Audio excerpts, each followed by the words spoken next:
K-dramas always manage to captivate the audience's heart with their many twists and turns, intricate plot lines, and unique relationships. And yet, sometimes there are moments oh so predictable that we don't even need to pull out tarot cards for. Today, let's recount some classic K-drama tropes that are basically family at this point. Number 1. We had history. How often do you see childhood sweethearts? Even better, how often do you see estranged or forgotten childhood sweethearts who accidentally reunite and fall in love?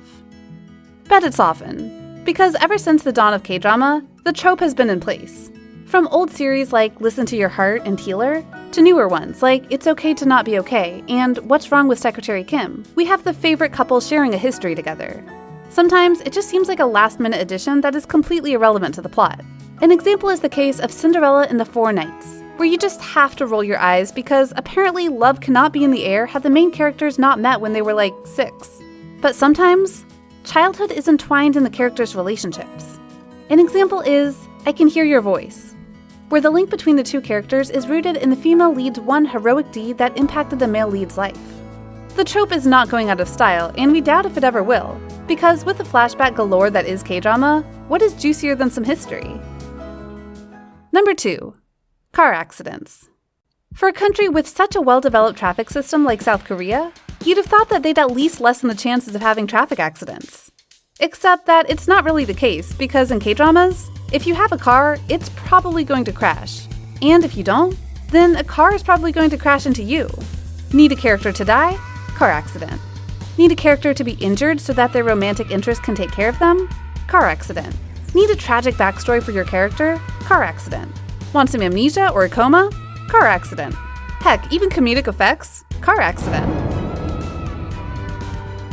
NANI?!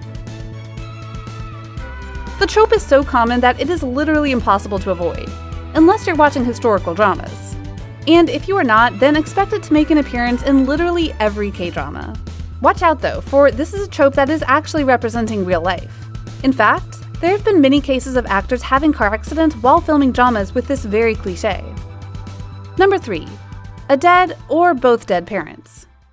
It's a rule. If a character's in the main cast, bless their parents. Because chances are likely that one or both of them are going to die. Sometimes both the leads have dead parents. Sometimes the parents die by accident, and sometimes by murderers, but whatever the case, it is going to leave quite the imprint in the lead's life. It doesn't matter if the character is rich or poor, good or bad, abused or loved, the parent's death is going to happen and it's going to sting. Hard. It is a bit concerning just how many parents are dead though, as we witness it from one drama to another in various settings and various genres. The parents died in some mystery thriller drama, and the main character worked to unveil the truth. The parents died in historical drama due to political schemes, and the main characters worked their way to revenge. The parents died in a heartbreaking romance series, and the death shifted the way the main character sees the world. The parents died in a youth drama, and the main character has the motivation to succeed on their behalf. The list goes on. Number 4. Not dead unless you see the body. Enough with the dead, now we talk about the undead. Ever feel the rage that comes from a favorite character being pronounced dead? Or the joy when a villain is finally gone?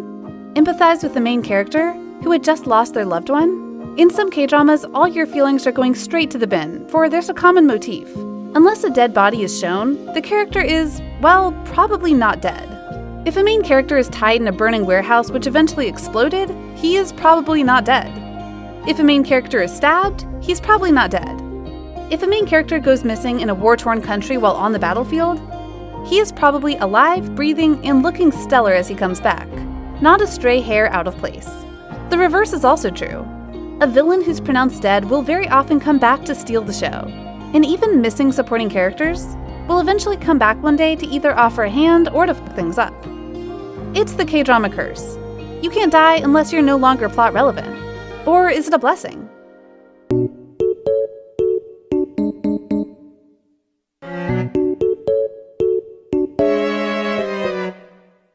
Number 5. Apartment scam. A K-drama can't be the same unless at least one character loses all their money after a scam. Among those, the most popular seems to be the rental scam, where a character deposits his life savings for an apartment only to realize that it's unavailable. They never get their money back and the police can't do anything, because according to K-dramas, police are always incompetent, unless we're talking about a police drama.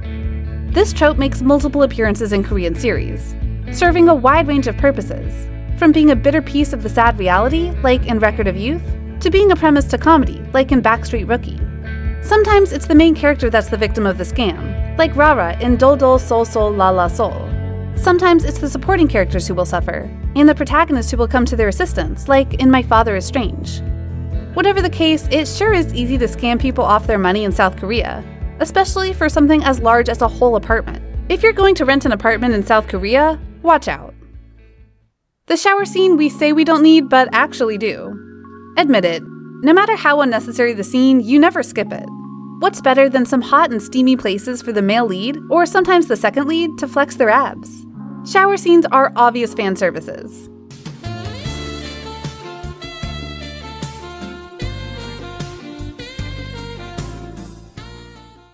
So what do you think about these K-drama cliches?